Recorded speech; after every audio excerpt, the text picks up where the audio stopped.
Estimados amigos y amigas del SIGRE México, queremos darles la más cordial bienvenida a nuestra conferencia quincenal que la Academia de Energía, Aplicaciones Industriales y Telecomunicaciones ofrece a todos ustedes con gran dedicación y empeño. Estamos comprometidos con la Academia de Energía para poder servir a ustedes en el propósito que tiene el SIGRE México hacia el año 2030 de corresponder con el Plan México que tiene el gobierno federal, el sector eléctrico y telecomunicaciones nacional para promover el desarrollo y especialización de una nueva generación de ingenieros en sistemas eléctricos para la industria y para las telecomunicaciones. El SIGRE está con un gran espíritu de poder corresponder a este propósito. Por favor. Los objetivos del SIGRE se complementan iniciando con el año 2026 en 4 esquemas. El primero, contribuir a la confiabilidad del sistema eléctrico nacional.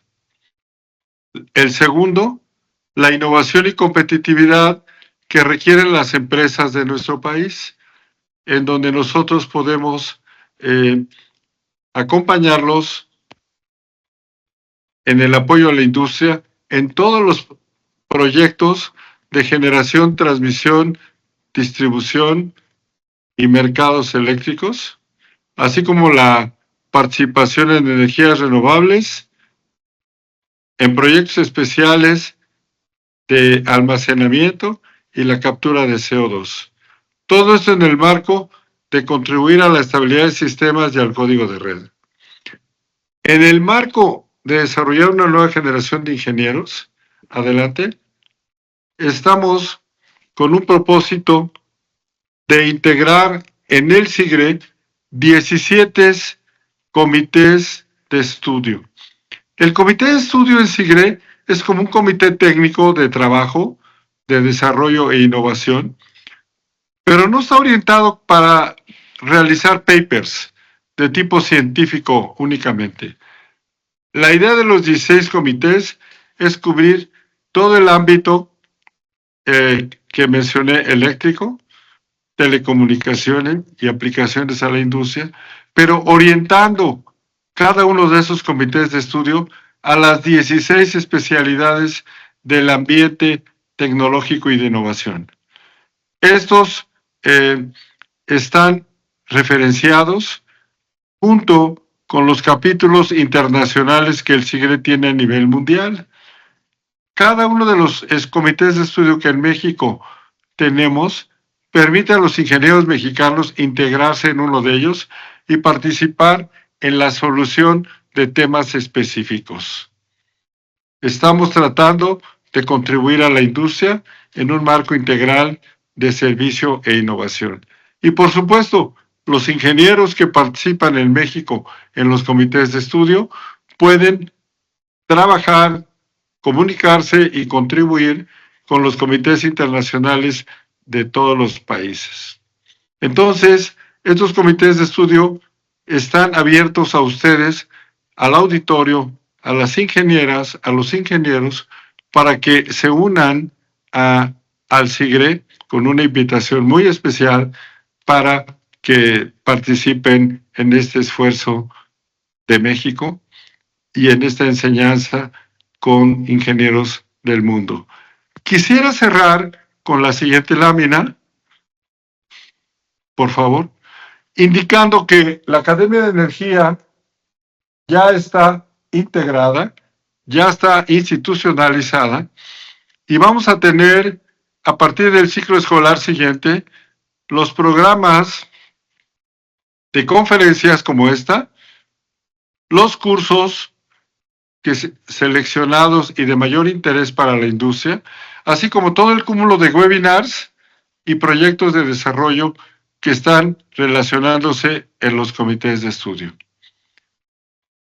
De manera oficial y de gran valor es la vinculación académica en educación continua con la Universidad Nacional Autónoma de México. Con este propósito, la Academia del SIGRE va a tener el valor agregado de fomentar de manera oficial estos cursos, estas enseñanzas y, por supuesto, al servicio de todos, de la industria, de todas las escuelas de ingeniería de México, de los institutos como el Instituto Tecnológico Nacional de México, que cuenta con cerca de 260 unidades en todo el país, con el Instituto Politécnico Nacional, a quien hoy felicitamos porque es el Día del Politécnico, 21 de mayo, y también las universidades que sirven y enseñan ingeniería. Esta vinculación nos debe de llevar a tener una gran satisfacción en la formación de los ingenieros, recordando que, por favor, todos los estudiantes del 6º al 10º semestre o de maestría o de doctorado que puedan acreditar con su credencial su curso vigente, los vamos a inscribir gratuitamente en el SIGRE. Con esto proponemos que todos los ingenieros jóvenes se vayan integrando en la formación de ese gran reto que es una nueva generación de ingenieros especializados para servir a la industria de nuestro país. Soy Pablo Realpozo del Castillo, soy el presidente del SIGRE y agradezco su participación en esta conferencia. Y si me permiten, invito al maestro Javier Magaña Hernández, el director de los comités de estudio, para que por favor nos honre dirigiendo esta conferencia. Que tengan muy buenas tardes y estamos a sus órdenes para servirles en sigre.org.mx.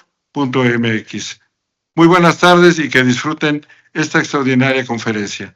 Adelante, maestro Javier Magaña, por favor. Claro que sí, Pablo. Muy buenas tardes a todos y a todas. Bueno, pues tengo el honor de presentar esta conferencia que se refiere a las líneas aéreas, la nueva frontera en confiabilidad y capacidad energética. Esta conferencia estará a cargo de dos excelentes profesionistas, la doctora Laura Santander, ¿no? Y el doctor Rafael Mier. Yo voy a dar algunos datos curriculares de los dos de manera sintética y después arrancamos con la conferencia. La doctora Laura Jacqueline Santander Hernández es investigadora, titular de energía eléctrica en el Centro de Tecnología e Investigación de Bicable, empresa especializada en conductores y cables eléctricos. Cuenta con una amplia experiencia en sistemas eléctricos de potencia, teniendo énfasis en la transmisión eléctrica, los conductores de alto desempeño térmico, la aplicación de tecnologías avanzadas para modernizar las redes eléctricas. Ha participado en proyectos de investigación y transferencia tecnológica orientados a la integración y soluciones innovadoras para fortalecer la capacidad y confiabilidad de los sistemas eléctricos.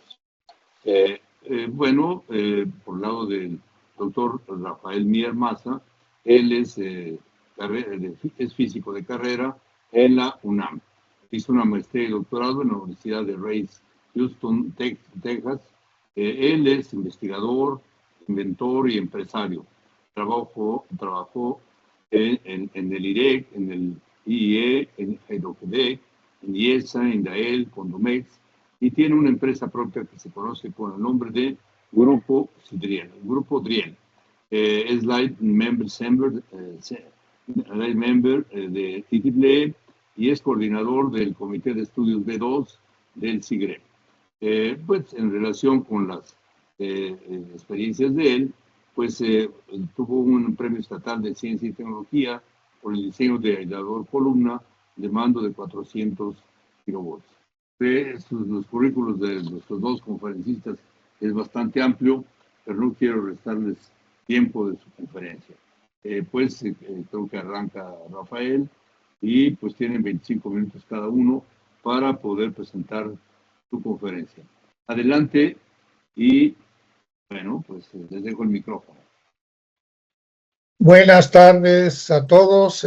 Con un agradecimiento muy especial al ingeniero Pablo Real Pozo del Castillo y al maestro Javier, muchas gracias, Javier Magaña Hernández, porque me invitaron a participar en SIGRE México y a esta gran aventura de coordinar el Comité de Estudios B2 de Líneas Aéreas. La siguiente, por favor.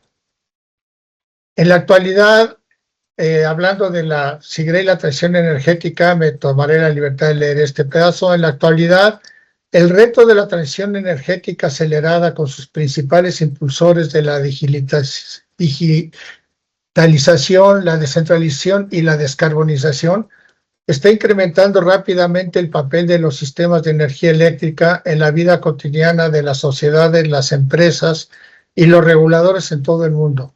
Las organizaciones nuevas y las ya existentes buscan expertos en la interacción entre las tecnologías de transporte y el sistema eléctrico. SIGRE ayuda a estas organizaciones a encontrar el conocimiento necesario para optimizar dichos procesos en todos los niveles de voltaje. Nuestro trabajo continúa en este ámbito crucial como parte de nuestro compromiso de ayudar a integrar las energías renovables y las tendencias de consumo energético para ofrecer electricidad fiable y sostenible para todos. La siguiente, por favor. La misión de los comités de estudio de líneas aéreas, la SIGRE a los comités de estudio de líneas aéreas, facilitar el intercambio de información y la difusión del conocimiento sobre el diseño, la construcción y la operación de líneas aéreas, desarrollar directrices y elaborar documentos técnicos actualizados para ayudar a los profesionales y gestores en su trabajo. Esto incluye el diseño mecánico, eléctrico de los componentes de la línea, las pruebas de validación, evaluación del estado de los componentes y elementos de la línea, el mantenimiento, la renovación y la prolongación de la vida útil, así como la modernización y la mejora de las líneas aéreas existentes. Bueno, pues esto es el marco general. La siguiente, por favor. En este caso, el alcance también generaliza, pero nos vamos a concentrar en algunos puntos del alcance que, relacionados con lo que se había visto que era de interés de trabajar en México, nos competen. Permitir un mayor flujo de energía, mejorar las herramientas de diagnóstico y el modelado de componentes en servicio, el modelado. Evaluación de nuevos materiales y la fiabilidad y disponibilidad de la línea y el trabajo en líneas energizadas. La siguiente, por favor. Revisando los folletos técnicos, que son estudios ya muy formales de varios años, bien revisados, de temas muy específicos, podemos ver que los dos últimos años tienen que ver con los temas que nosotros queremos trabajar. Alta temperatura en conductores en nuevas líneas, detección y reparación de problemas de corrosión subterráneo en la superficie de las torres que generan fallas. Las descargas y los sistemas y las consideraciones de tierra para lo que es reconstrucción y reconductorización de proyectos de AC/DC. El pronóstico del comportamiento térmico de la clasificación de las líneas. Y finalmente, la capacidad estructural de las líneas de transmisión. A la otra, por favor. Al integrarse el Comité de Líneas Aéreas de SIGRE México en octubre de 2025, se identificaron los temas que más atención requerían. Esto con una encuesta, un estudio a nivel nacional. Estos se presentaron en la conferencia de la Academia de Energía el 13 de noviembre de 25 y se pueden agrupar en dos partes. Incrementar la confiabilidad y aumentar la capacidad de las líneas actuales.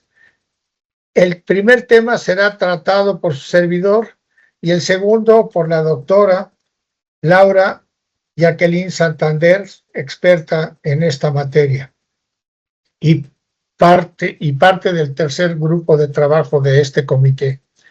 Los problemas presentados en base a los estudios realizados fueron fallas por contaminación, sobretensiones y corrosión, soluciones contra vandalismo, robo y clima, monitoreo remoto y señalización, protección de fauna y aumentar transporte de energía. Pero jerarquizando y agrupando quedaron 3 para iniciar este comité, y como se mencionó el último, que es el de aumentar el transporte de energía, se queda al final. Los 2 grupos de trabajo formados al momento son los que más impactan la confiabilidad. El tercero impacta en la capacidad de transmitir más energía. Empezamos. Primero, sistemas de tierra de línea de transmisión que atiende. Al atender los sistemas de tierra de la línea de transmisión, atendemos varios de los problemas que están apuntados arriba. Y los aisladores que siguen siendo el segundo eslabón más crítico de lo que son los sistemas de las líneas de transmisión. Siguiente, por favor. Aquí se presenta el organigrama, cómo van al momento de los 3 grupos. Como ven, llevamos poco tiempo de haber iniciado, pero lo que es muy interesante es que en el sistema de puesta a tierra tenemos un grupo de 9 personas, pero es un grupo multidisciplinario. Está como coordinador el doctor Arturo Galván Diego, especialista de toda su vida en sistemas de tierra, como nuestro asesor que ha hecho aportaciones muy importantes, el maestro Javier Magaña. Ya como especialidades, mediciones y pruebas, el ingeniero Roberto Ruelas, en reactores y ondas de alta frecuencia, el ingeniero Miguel Ramos, en informática y modelado, el ingeniero Mario Valverde, en sensores y monitoreo, el maestro en ingeniería Luis Felipe Martínez Soto, y en simulación y modelos, el ingeniero maestro Enrique Gaona de INEL, y en materiales del subsuelo, Agustín Alcántar Bonilla. Como ven, un equipo muy poderoso. Pasamos al siguiente, por favor. Aquí vemos la torre y pues nos despierta un sentido de comprensión de que la torre es un elemento activo. No nada más está sosteniendo el sistema. La torre tiene un trabajo dinámico importante en fracciones muy cortas de tiempo, pero muy importante. Y por eso la siguiente, hemos generado la visión de este grupo de torres sanas y torres vivas. Por torres sanas nos referimos a que mantienen continuidad eléctrica efectiva a tierra, presentan baja impedancia impulsiva frente a descargas de muy alta frecuencia, tanto por diseño como por mantenimiento adecuado. Niveles aceptables de corrosión y conexiones eléctricas confiables, reduciendo el riesgo de sobretensiones capaces de comprometer el desempeño dieléctrico de la cadena de aisladores. Mantienen contacto sólido y adecuada conductividad del hilo de guarda, que favorece el comportamiento coordinado con las torres vecinas para una mejor disipación de la corriente de descarga. Torres vivas, capaces de detectar y comunicar los cambios estacionales de resistividad del terreno, sensibles a actos de vandalismo o degradación que afecten su capacidad estructural eléctrica. Detectan condiciones anormales como corrosión, vibración excesiva e incremento de corrientes de fuga. Integran sistemas de monitoreo y transmisión de información hacia centros de supervisión en tiempo real. Siguiente, por favor. Para ello, se está preparando la ficha técnica que da sentido al grupo. El coordinador, doctor Arturo Galván, preparó el preproyecto en base a las discusiones y acuerdos del grupo y aprovechando el carácter multidisciplinario. El título: Mejoramiento del desempeño de los sistemas de puesta a tierra en líneas aéreas de transmisión ante descargas atmosféricas. Se pretende que inicie en mayo de 2026 y que el informe final sea en mayo de 2029. Siguiente, por favor. Las líneas aéreas siguen siendo el elemento más expuesto. Como antecedentes de este proyecto, se menciona: las líneas aéreas siguen siendo el elemento más expuesto del sistema eléctrico. Las descargas atmosféricas continúan provocando salidas de línea. El flameo inverso, black flashover, depende fuertemente del desempeño del sistema de tierra, y la variabilidad del suelo y el envejecimiento limitan la disipación impulsiva. Siguiente. Entonces, el propósito, el objetivo y el beneficio están aquí. Integrar el estado del arte, desarrollar metodologías prácticas, mejorar el desempeño de sistemas de puesta a tierra y reducir fallas por descargas atmosféricas. ¿Cómo? Mediante obtención de modelos, desarrollo conceptual, modelos simplificados, validación computacional, consolidación técnica y uso de software para hacer cientos de simulaciones que después se meten al sistema estadístico para hacer las asociaciones. Siguiente, por favor. Nuevos materiales, evolución en tecnología de materiales, materiales de baja impedancia, nanomateriales, compuestos basados en carbono y grafeno, mayor estabilidad química, menor corrosión, mejor desempeño transitorio. En cuanto al monitoreo continuo, que ataca los temas de deficiencias de la torre y robo, etcétera, monitoreo y Big Data, monitoreo en tiempo real, sensores de corriente de rayo, registro de transitorios, históricos digitales, mantenimiento predictivo y pasar de mediciones anuales a monitoreo continuo. Siguiente, por favor. Simulación y análisis de datos.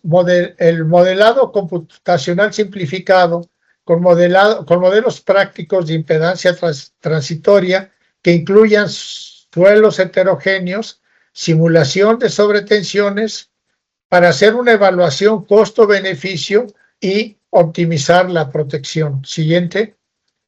La tecnología de materiales es hacer investigación y evaluación, desarrollar prototipos, validarlos en laboratorio, evaluación en campo y participación con patrocinadores. Las técnicas de monitoreo y Big Data, equipos sugeridos, generadores de impulsos, aunque sean pequeños portátiles, telurómetros de alta frecuencia, bobinas Rogowski, registradores transitorios e integración con redes de localización de rayos. Siguiente, por favor. Las especificaciones del modelo serían impedancia transitoria, ionización del suelo, dependencia con la frecuencia, suelos heterogéneos, simulación, Monte Carlo y evaluación del sistema de puesta a tierra contra la posibilidad de apartar rayos a lo largo de las fases en la línea. Entregables, informes anuales, publicación en el letra de los avances o grandes logros o grandes desarrollos, y finalmente una ficha técnica como las que se mostraron al principio y tutoriales técnicos. Siguiente, por favor.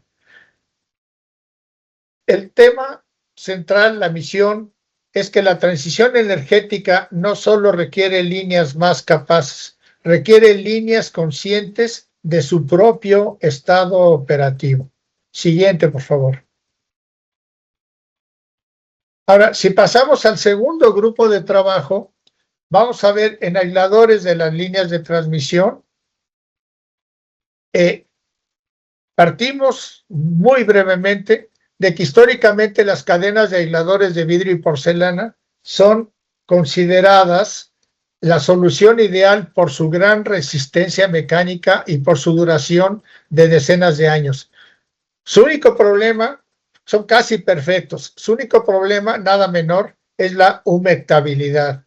Un poco de agua y contaminación formaban una película conductora muy propensa a generar bandas secas, arqueo y falla del sistema. En los 80s del siglo pasado se ofrecieron dos soluciones tecnológicamente muy atractivas. Los recubrimientos de silicón hidrofóbicos, conocidos como RTB en inglés o RES en español, y los aisladores compuestos, conocidos como ASUS, barras largas de fibra de vidrio con el elastómero inyectado, con la forma necesaria para lograr la distancia de fuga.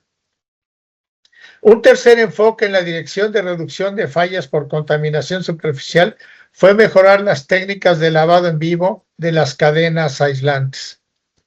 El propósito de este grupo es realizar estudios sobre la experiencia en México que ha tenido del uso de esas tres estrategias para mejorar la confiabilidad de las líneas aéreas, llevarlas a la validación, a la evaluación y de ahí realización de normas y publicaciones que permitan su uso como herramientas certificadas. Siguiente, por favor.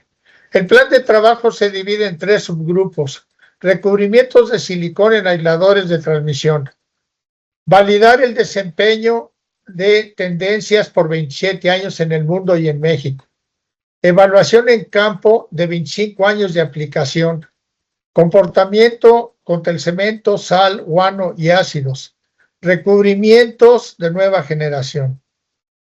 Como tema 2, rehabilitación de aisladores. Ensayos mecánicos no destructivos en los aisladores largos para determinar su solidez mecánica antes de pensar en reusarlos. Reaplicación de recubrimiento RTB de nueva generación. Procedimiento y también, además, por aparte, el procedimiento para limpieza rápida y efectiva de aisladores en plantas cementeras. Como tema 3, el lavado optimizado de aisladores en línea viva. Primera generación era la técnica más segura y de menor costo. Segunda generación, técnica con inteligencia artificial y equipo 100% automático. Y la tercera generación, seguridad total controlada por radiofrecuencia con brazo robótico. Siguiente, por favor. Aquí en el plan de trabajo de recubrimiento de silicón RTB en aisladores de transmisión, justificar la discrepancia con el estado del arte de IEC, IEEE, SIGRE y verificación del mejor desempeño del producto local.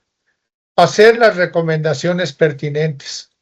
Encuestas de campo en más de 300 instalaciones con el producto en 26 años.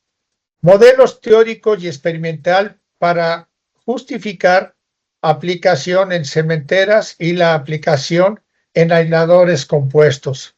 Aplicación robotizada en vivo.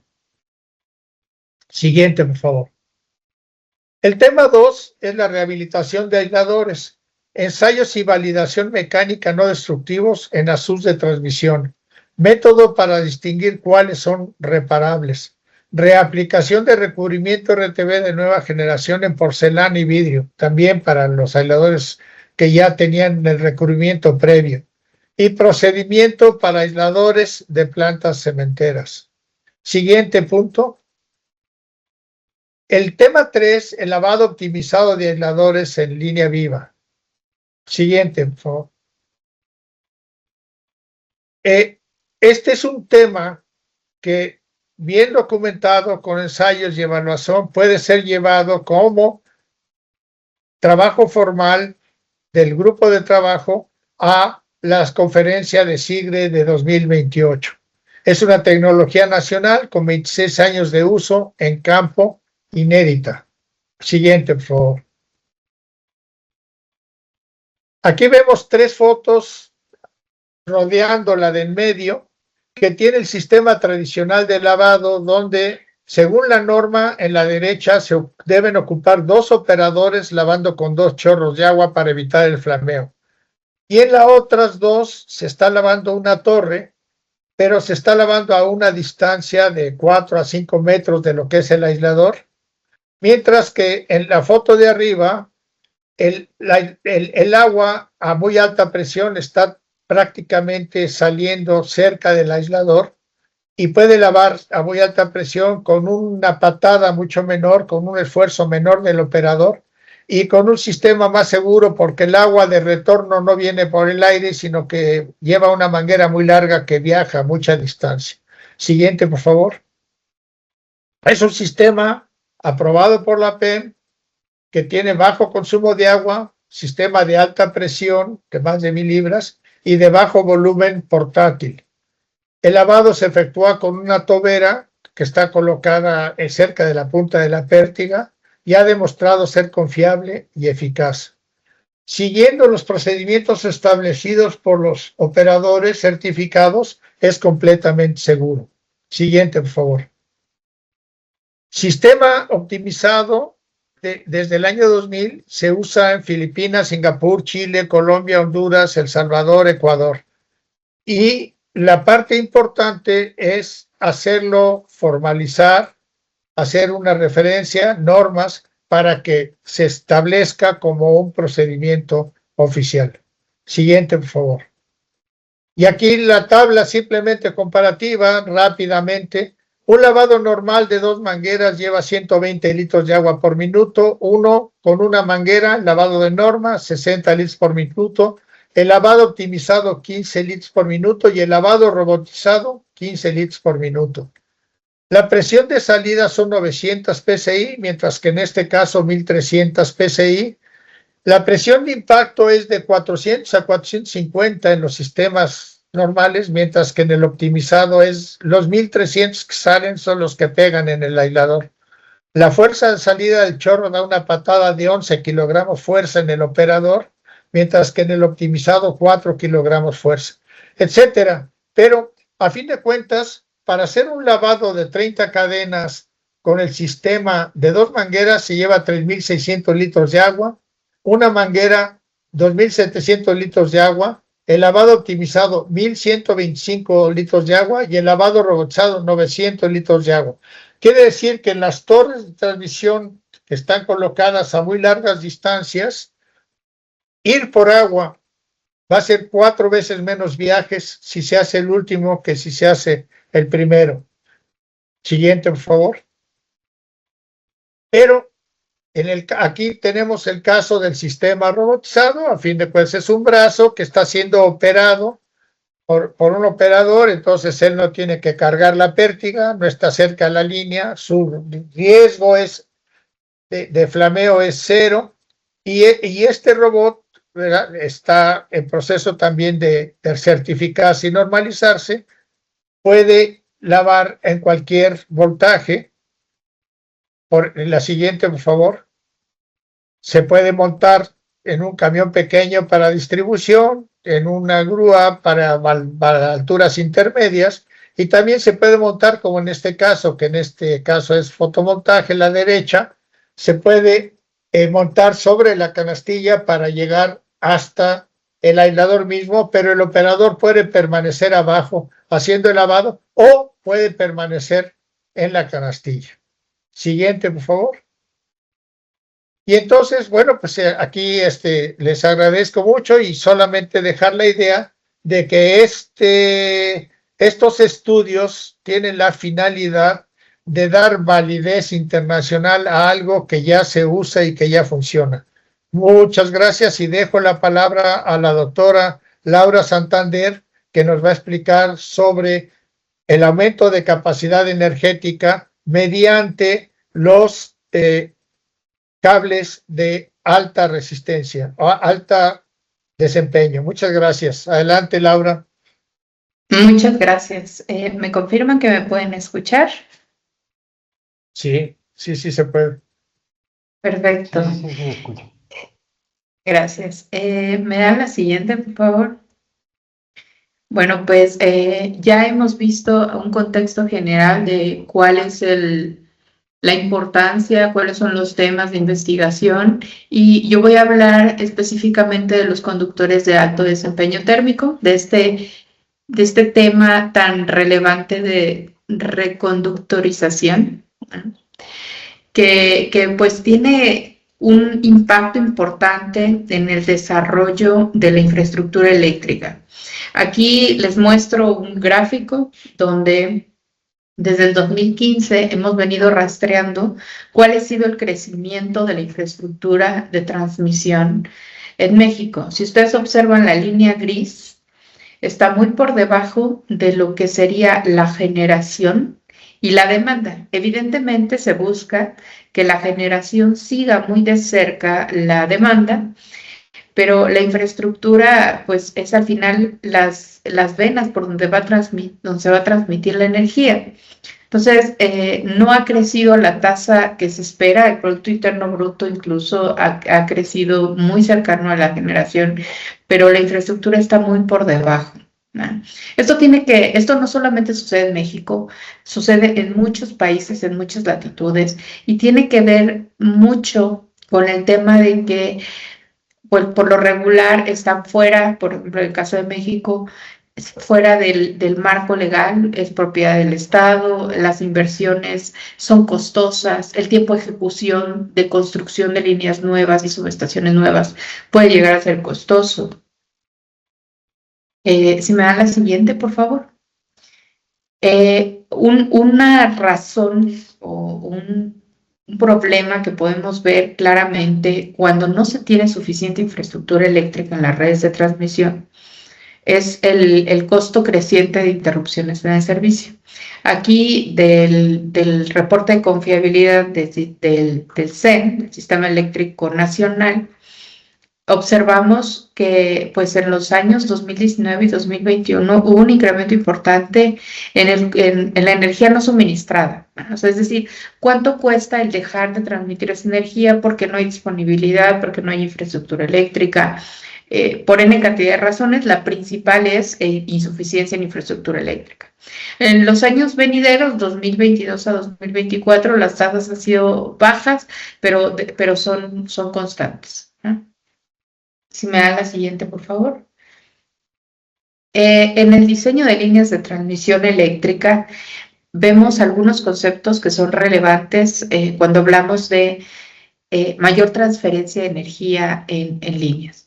Por un lado está el libramiento, que es el punto más bajo de la catenaria, es decir, desde el punto más bajo de la catenaria tierra, este es el libramiento. En líneas aéreas, el libramiento es importante porque el aislamiento lo provee el aire, pero el aire cuando se ioniza se vuelve conductor. Entonces, estas distancias eléctricas de seguridad siempre se tienen que garantizar de que no se acerquen demasiado a tierra, donde se pueda ionizar y puede haber una falla franca. El caso de la flecha es que cuando los conductores se sujetan por el peso propio del conductor, forma una catenaria. Y esa distancia horizontal, ¿no?, que vemos aquí en la línea roja, hasta el punto más bajo de esa catenaria la conocemos como flecha. Finalmente, del lado derecho, vemos la altura del conductor, de donde se sujeta el conductor, y el claro viene siendo la distancia interpostal o la distancia entre las estructuras que generalmente se tienen en líneas de transmisión. Si me dan la siguiente, por favor. En el diseño de líneas de transmisión eléctrica aéreas, como les comentaba, tenemos diferentes flechas y las flechas dependen principalmente de las condiciones atmosféricas y de la carga en estas líneas, o sea, la carga eléctrica. No sé si ahí están viendo. Sí. En la carga eléctrica, por ejemplo, aquí dice la flecha de instalación inicial a 15 grados centígrados. Está muy cerca, ¿verdad? O la flecha es muy pequeña, comparada, por ejemplo, con la flecha máxima de carga eléctrica y temperatura máxima ambiente. Esta distancia es el libramiento eléctrico mínimo, ¿verdad? Y estas flechas van a ir cambiando conforme cambie la temperatura ambiente, pero también conforme cambie la temperatura o la cargabilidad de las líneas. Así que del lado derecho tenemos un diagrama de la elongación del conductor. Hay diferentes longitudes, es decir, ¿cómo es que esa flecha varía? Si al final tenemos solo un conductor. Bueno, la mayoría de los conductores eléctricos están compuestos principalmente de metales. Vamos a ver ahí más adelante que hay unas variantes, pero principalmente son metales, aluminio y cobre, y aleaciones de aluminio, sus variantes. Si ustedes observan aquí, la primera longitud que tenemos es la longitud de manufactura. De ahí de la planta de vía cable sale el carrete con esa longitud de manufactura. Una vez que se instala en las líneas de transmisión, se tiene la primera distancia adicional que se llama elongación plástica inicial, y esta sucede regularmente en la primera hora de instalación y es irreversible. Entonces ya tenemos una pequeña longitud adicional que es cuantificable. Lo vamos a ver adelante a través de pruebas que se le hacen a conductores en planta. Después tenemos la elongación térmica, que tiene que ver con la temperatura, y esta es reversible, es decir, a mayor temperatura, ¿no? Tengo mayor elongación, cuando hace frío o tengo menos temperatura, este conductor se contrae. Después tenemos la elongación elástica, que tiene que ver con la presión del viento. Cuando el viento presiona las líneas de transmisión, estas también logran estirarse y esta elongación elástica se vuelve reversible. Finalmente está lo que conocemos como elongación metalúrgica o creep, y es que los átomos del metal se van moviendo muy lentamente. Normalmente esperamos alcanzar el punto máximo de creep a los más o menos 10 años, pero existe, ¿verdad? Está ahí, es constante y no es nada despreciable. Por eso es que cuando se diseñan líneas de transmisión, es importante tomar en cuenta todas estas condiciones que son propias de las líneas de transmisión. Si me dan la siguiente, por favor. Como les comentaba, la primera prueba que se hace es qué pasa inmediatamente después. Este incremento adicional a la flecha que pasa 1 hora después de instalación. Para eso se hace lo que se conoce prueba de esfuerzo de formación. La prueba de esfuerzo de formación es básicamente una máquina de tensión horizontal donde sujetamos una muestra aproximadamente de 10 metros de cable y por ambos lados se tensiona, ¿verdad?, para llegar a un valor de tensión 0, y de ahí se estira hasta un porcentaje de la tensión de ruptura. La tensión de ruptura es el valor en kilonewton, ¿verdad?, o un valor en tensión de tensión de fuerza mecánica, donde se rompe el conductor. Entonces le decimos, bueno, un 10%, un 20% de tensión de ruptura se suelta y se mide la deformación, se cuantifica. Nuevamente se vuelve a estirar y se vuelve a soltar después de pasado un tiempo, que normalmente son 30 y 60 minutos, y otra vez se mide esa deformación. Finalmente se lleva la tensión de ruptura para estimar y calcular el módulo de elasticidad final, ¿verdad?, que es con el que podemos nosotros cuantificar el comportamiento de estos conductores. Aquí si me dan la siguiente, por favor. La siguiente, donde tenemos la máquina. Esta es la máquina que se usa en vía cable, que es una máquina de tensión horizontal, donde se lleva a la ruptura los conductores de manera general. Si me dan la siguiente, por favor. Está la prueba de fluencia mecánica, ¿no? Lo que les comentaba del grip, que no es así tan despreciable, y es para estimar a través de una muestra, que es lo que se hace. Se toma una muestra de cable, se deja por un periodo corto de tiempo, corto entre comillas, ¿verdad? Como les comenté, se espera que el creep suceda alrededor de los 10 años. Alrededor de los 10 años constantemente se va a estar estirando el conductor, pero en las pruebas que se hacen, se deja por un periodo de 1000 horas para estimar a 10,000 horas qué es lo que va a pasar, ¿verdad? Entonces, normalmente se extrapolan los resultados. De igual manera, se coloca en una máquina de tensión horizontal. Me parece que la tengo aquí, la siguiente. ¿Sí? Si me dan la siguiente.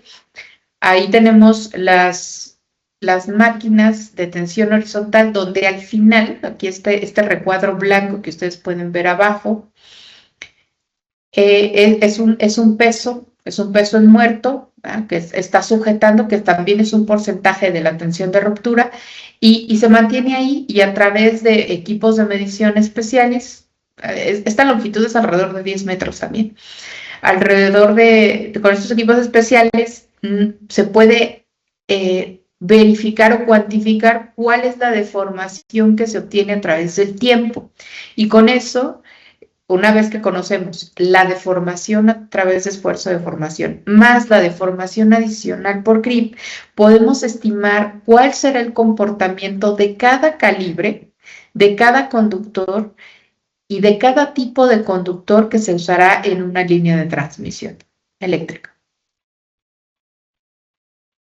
Si me dan la siguiente, tenemos...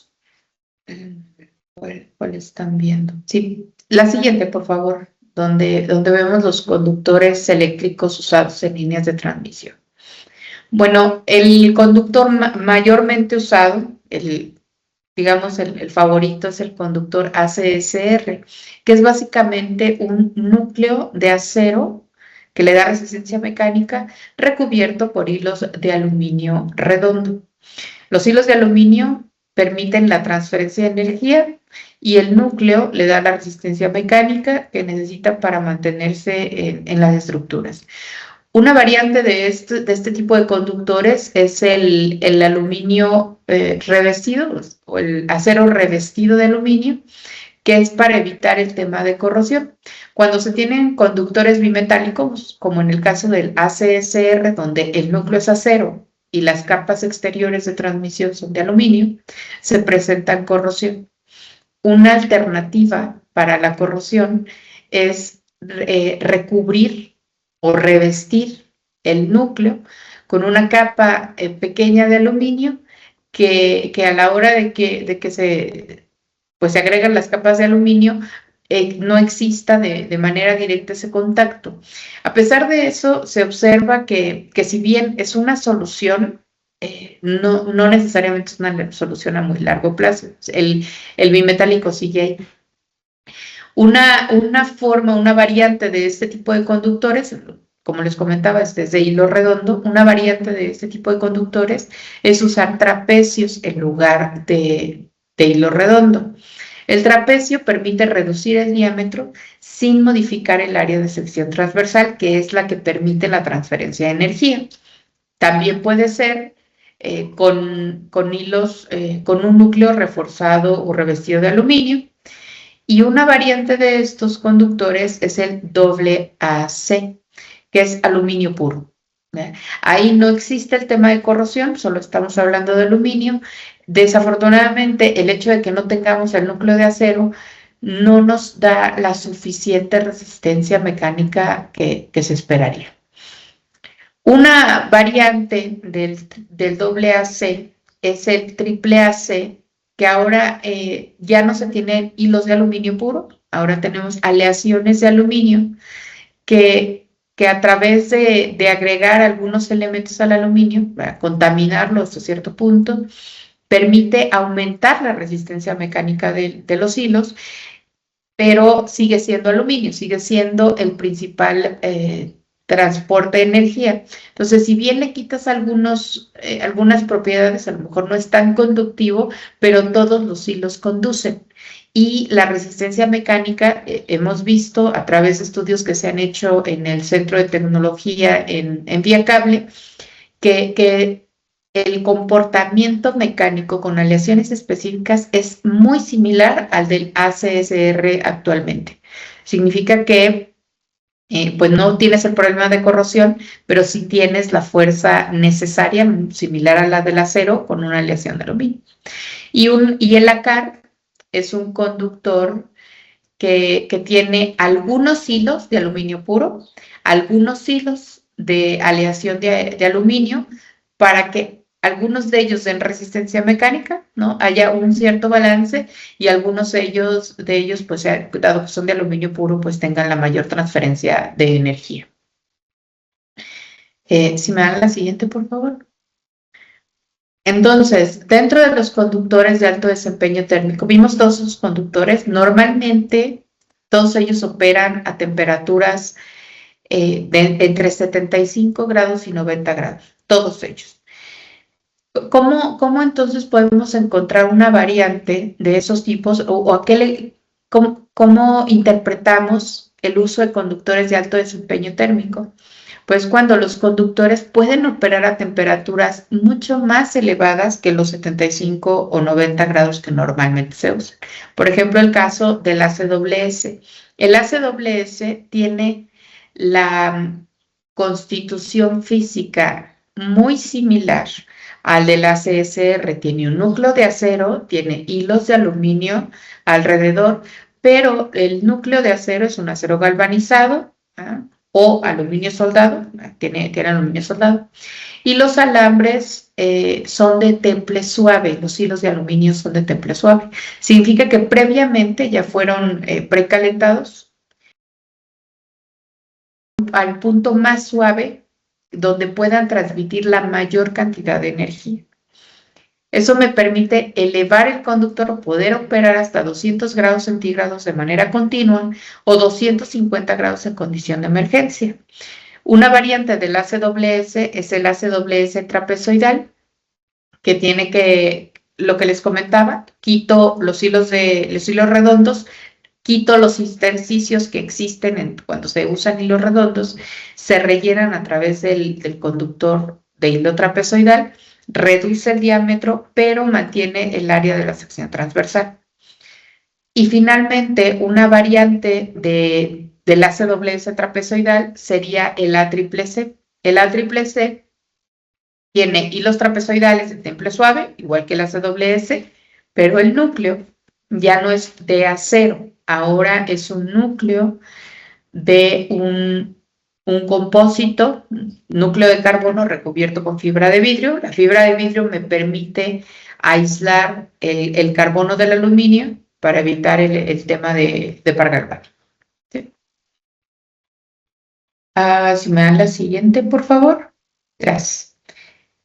¿En dónde podemos tener nosotros aplicaciones de este tipo de conductores como el ACCC? Principalmente en tres opciones. Una es la recalibración o la reconductorización de líneas de transmisión, donde se puede utilizar un conductor con un diámetro igual o menor en peso por unidad de longitud, pero con mayor desempeño térmico.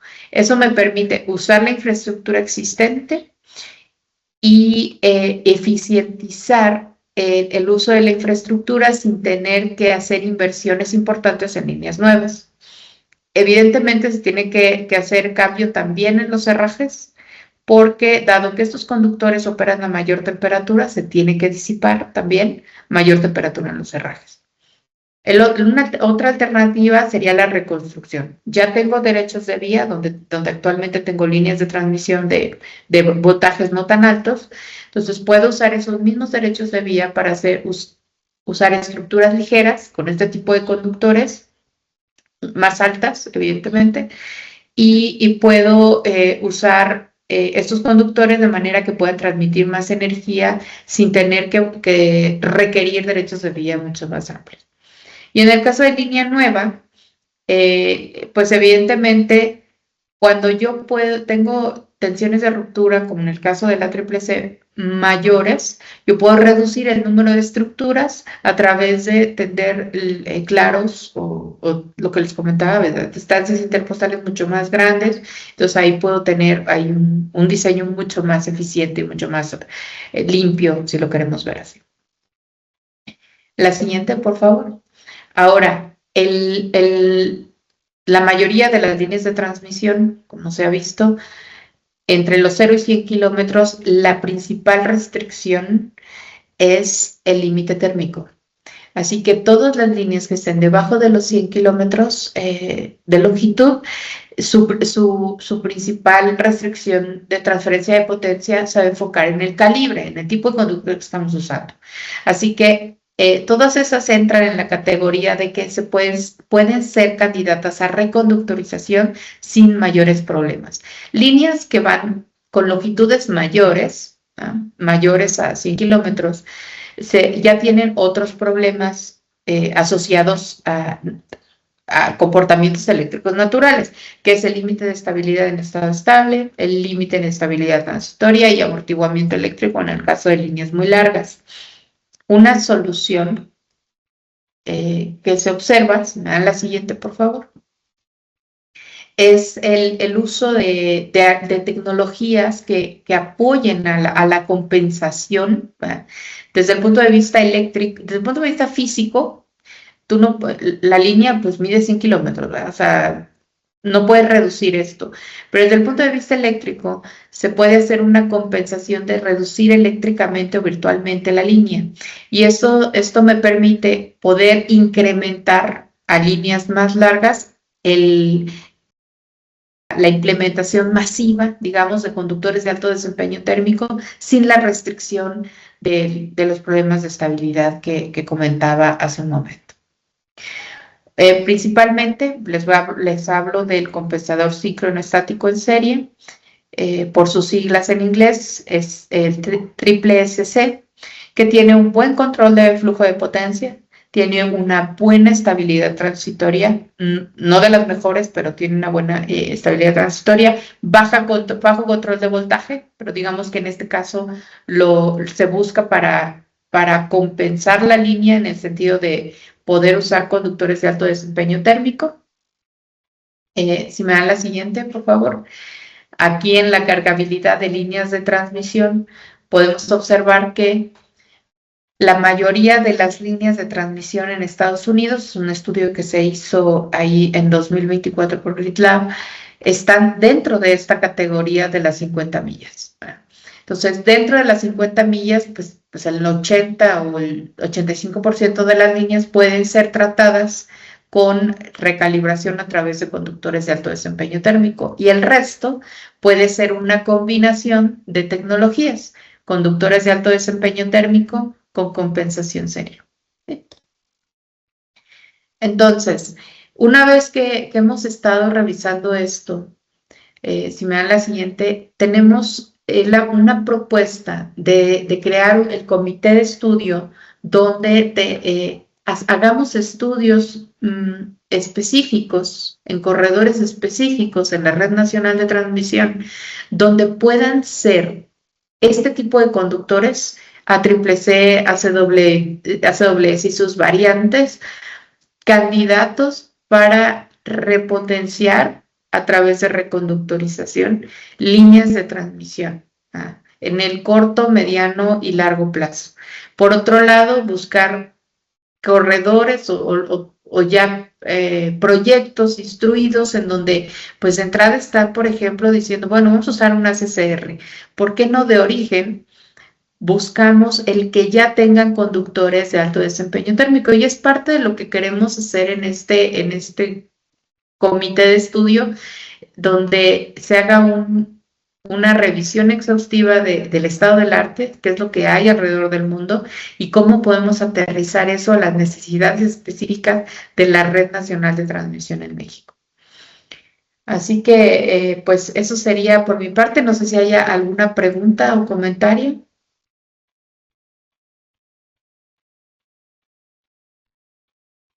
Muchas gracias, Laura. Bueno, pues entramos a las preguntas. ¿Quién se apunta para preguntar algo, tanto para Laura como para Rafael? A ver, por aquí. ¿Quién levanta la mano?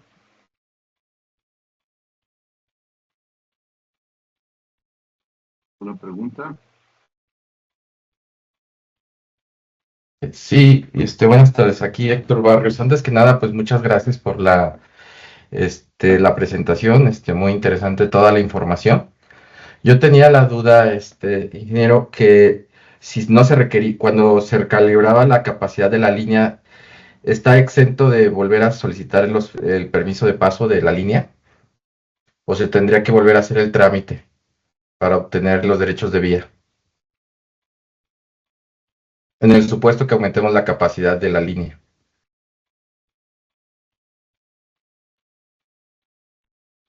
Sí, bueno, generalmente cuando se hace una reconductorización, se hace una recalibración, son obras de ingeniería, ¿verdad? Se tiene que retirar el conductor, se tiene que instalar el conductor nuevo y evidentemente se requiere libranzas.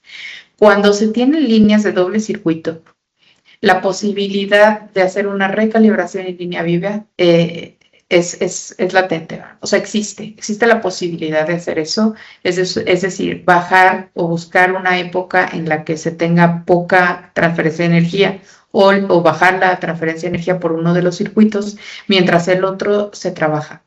Después, cuando ya tenemos conductor de alto desempeño térmico en el otro circuito, ahora sí podemos enviar toda la energía al otro circuito mientras el otro circuito se recalibra. En el caso de que sea un solo circuito, sí se tiene que hacer una libranza de forma normal. Gracias, Laura. ¿Alguna otra pregunta? Muchas gracias, ingeniero. Aunque la pregunta era si, por ejemplo, si la línea tenía una capacidad, por ejemplo, de 100 megawatts y elevamos su capacidad a 200 megawatts, ¿se requiere nuevamente obtener los derechos de vía? ¿Hacer todo el trámite de derechos de vía? Esa era la pregunta. Ok, sí, seguramente sí se tiene que hacer la revisión de esa solicitud. Porque Muchas los gracias. parámetros de la línea son diferentes. Muchas gracias, ingeniero. ¿Qué tal? ¿Qué tal? ¿Me escuchan? Y a ver, ¿quién se va a preguntar? ¿Sí? Sí, mi nombre es Juan Antonio Aguilar Martínez. Soy ingeniero electricista, tengo ya bastante experiencia en esto y me gustaría puntualizar algo que dijo la doctora Laura. El tema de la recalibración y el tema de usar estos conductores que me parecen espectaculares porque son muy efectivos. Hay un tema que a lo mejor como ingenieros luego se nos va de la mano y lo digo con toda la intención. Creo que aparte de ver todos los temas que efectivamente expuso de manera correcta la doctora Laura, me parece que el tema de costo tiene una implicación muy fuerte en este sentido.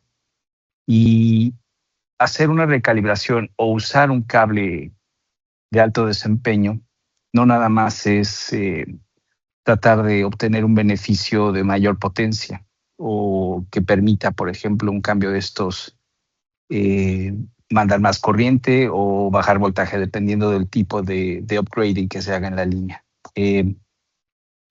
Yo creo que el costo tiene que ser un parámetro que nosotros como ingenieros también tenemos o deberíamos tener la capacidad de estudiar, porque me parece que muchas veces, dependiendo del tiempo o del periodo de retorno de la inversión que se tiene que hacer, pues va a depender también si nosotros podemos utilizar o no un cable de este tipo. O sea, no se trata solamente de tener un buen desempeño en una línea que a lo mejor ya se ve saturada o muy demandada, se trata también de analizar si los costos son factibles o no. Esa es mi cuestión. ¿Qué pasa con la economía del uso de estos cables?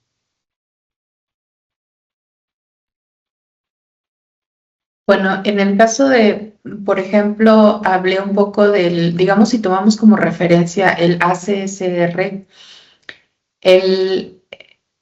por ejemplo, hablaba del triple AC, no de la triple C, del triple AC, donde es una aleación de aluminio y digamos, el comportamiento es muy similar al ACSR.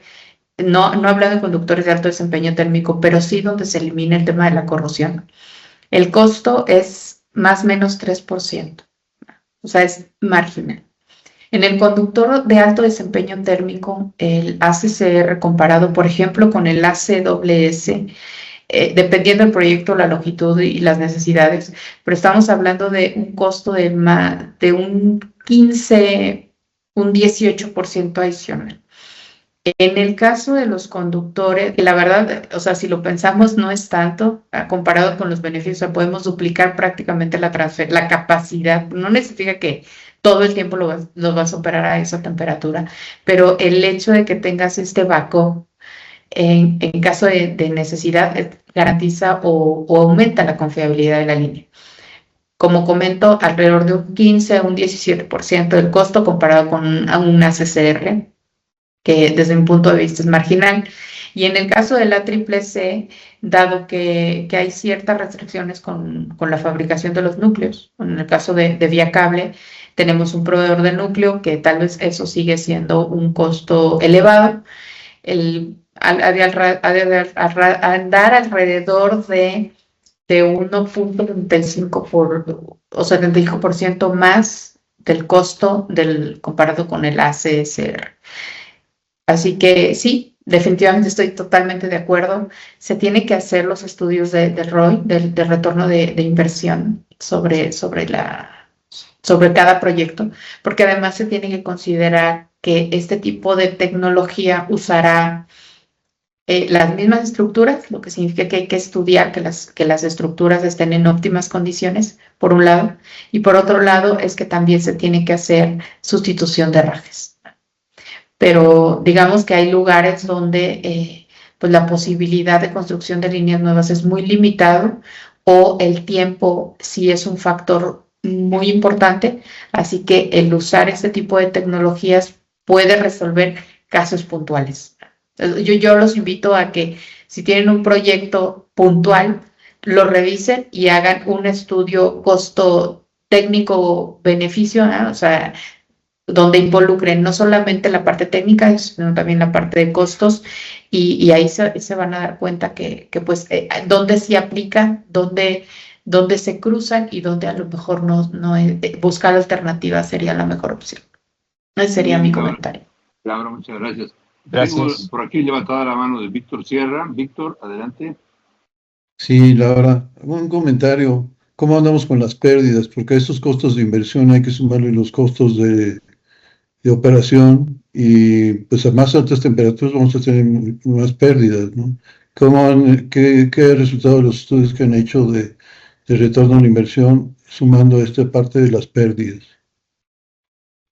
Sí, es importante mencionar que en el caso de, por ejemplo, los conductores ACC tienen menor resistencia que los conductores ACCR convencionales, lo que significa que si los comparamos a la misma temperatura, es decir, yo opero el ACCR a 90 grados centígrados y opero un ACCC a 90 grados centígrados, las pérdidas en el ACCC son menores.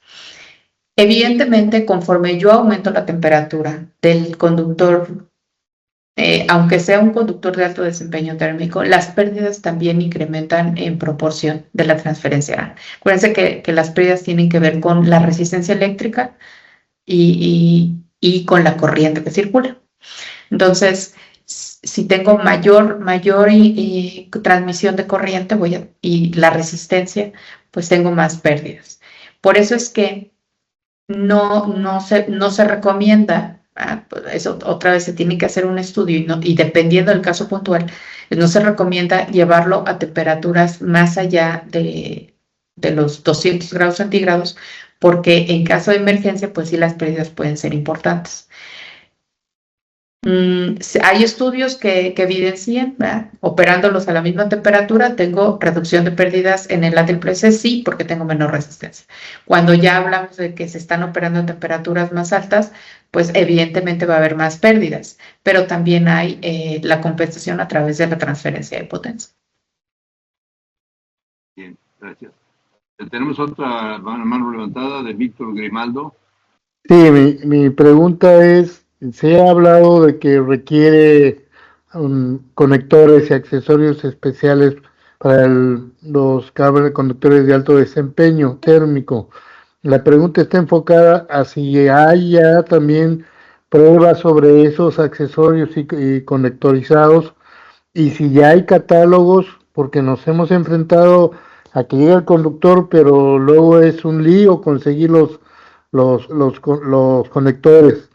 Ya hay también pruebas en los conectores, esa sería mi pregunta. Y la otra es, en el transcurso de tiempo ya se está haciendo muy común el uso de estos conductores eléctricos de alto desempeño, pero no creo que todavía hay evidencias en el transcurso de tiempo, por algo está formándose este grupo, de cuál es el estimado de durabilidad en vida útil, y no vaya a ser que en un tiempo muy corto empiecen a dar problemas y en vez de tener una solución muy eficaz, tengamos un serio problema al usar este tipo de conductores. Esas serían mis 2 preguntas.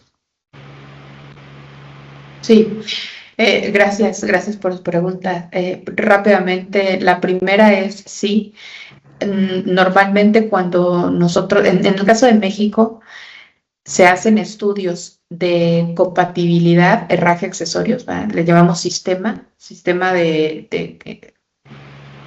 alto desempeño térmico, donde se verifica que los accesorios sean compatibles con los conductores. Se hacen pruebas, la prueba que les comentaba de esfuerzo de formación y la prueba de CRIP, de hecho se hacen en conjunto con los herrajes.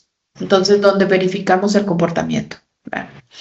En el caso de Conductores Monterrey, o en el caso de Vía Cable, nosotros tenemos ahí algunos fabricantes de herrajes con los que trabajamos de manera regular. Y ya tienen los catálogos y sin ningún problema, ¿verdad? Los podemos poner en contacto con ustedes de ser necesario. La otra pregunta que me hacía es del tiempo estimado de vida. El tiempo estimado de vida de los conductores ACSR actualmente es de aproximadamente 25 o 30 años. Sabemos por estudios que hemos hecho a conductores envejecidos que en la infraestructura eléctrica hay conductores de 50 o 60 años incluso. En el caso del ACWS, que es muy similar al ACCR, se espera que el tiempo de vida sea similar.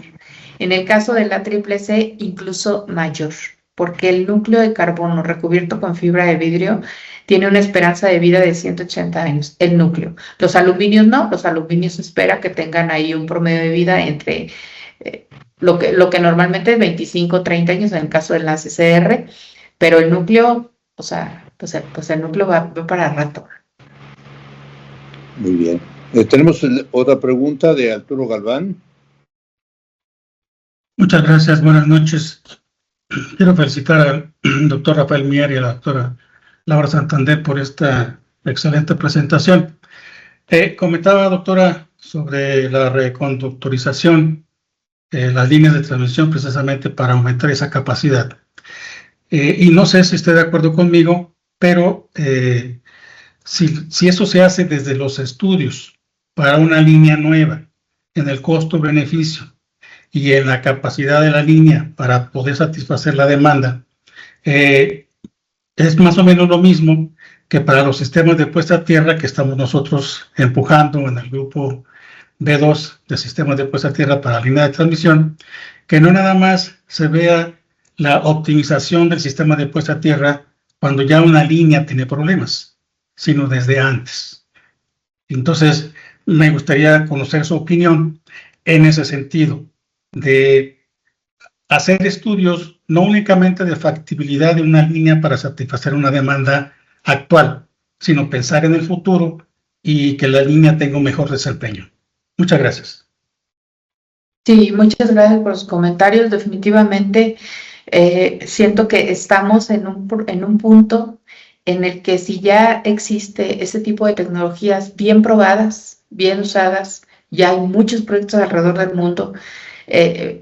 Por ejemplo, en el caso, Vía Cable tiene operaciones en Estados Unidos y muchas de las utilities con las que trabajamos ya no usan el conductor ACCR para proyectos nuevos.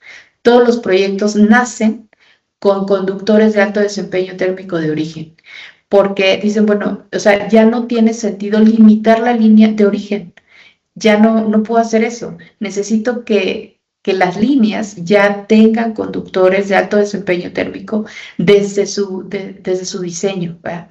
Lo que me permita tener estas grandes carreteras por las que yo pueda tener mayor transferencia de potencia si se requiere.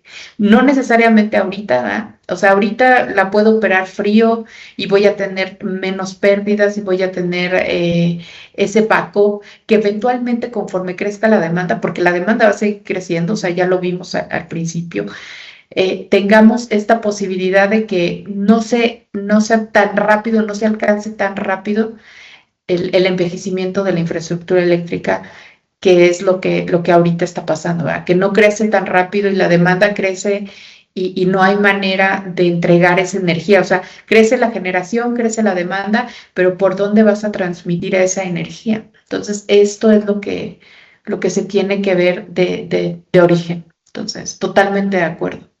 Sí, esa parte de operatividad o de operación, trasladarla también a la parte de confiabilidad. Es decir, invertir un poquito más, hablaba de entre un 3 y un 15%.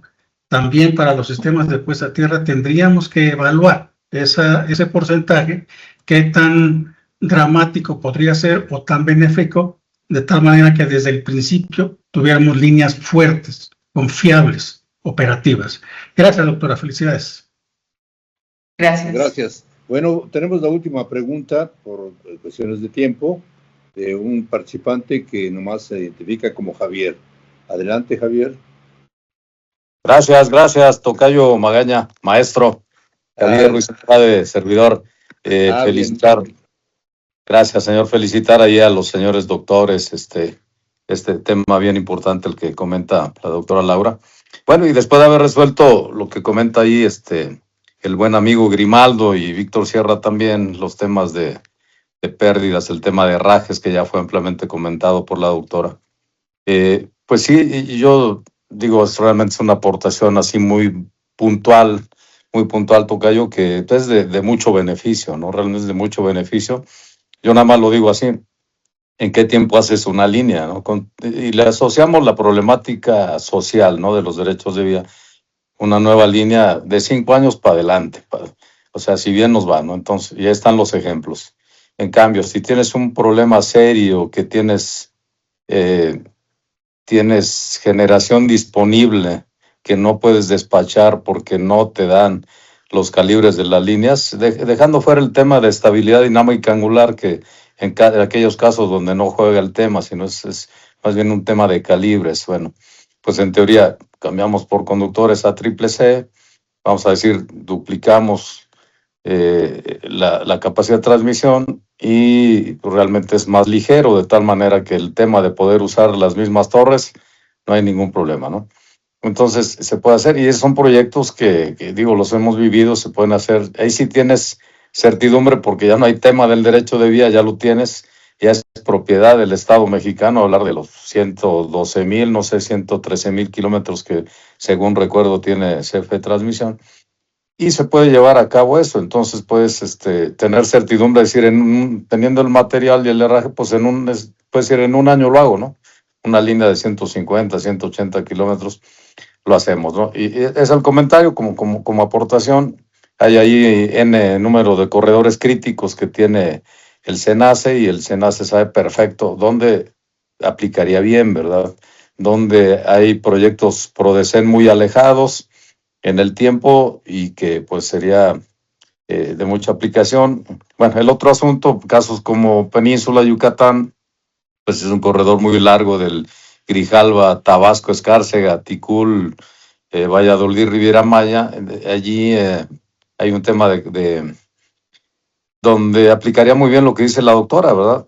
Porque sí, ahí es un tema de estabilidad dinámica angular. Entonces, bueno, pues, pero sí se puede poner conductores y algo que compense, no sé, puede ser un capacitor serie que modifique impedancia característica y que acerque el nodo de generación y el de carga, o los condensadores síncronos que mencionaba la doctora. O sea, donde algo que sí pueda dar mayor certidumbre, ¿no? Por si asocia a temas ya, digo, para no alargarme, pues digo, de repente no hay mucha certidumbre con el gas, pero sí hay certidumbre con otro tipo de infraestructuras que están más a la mano, pues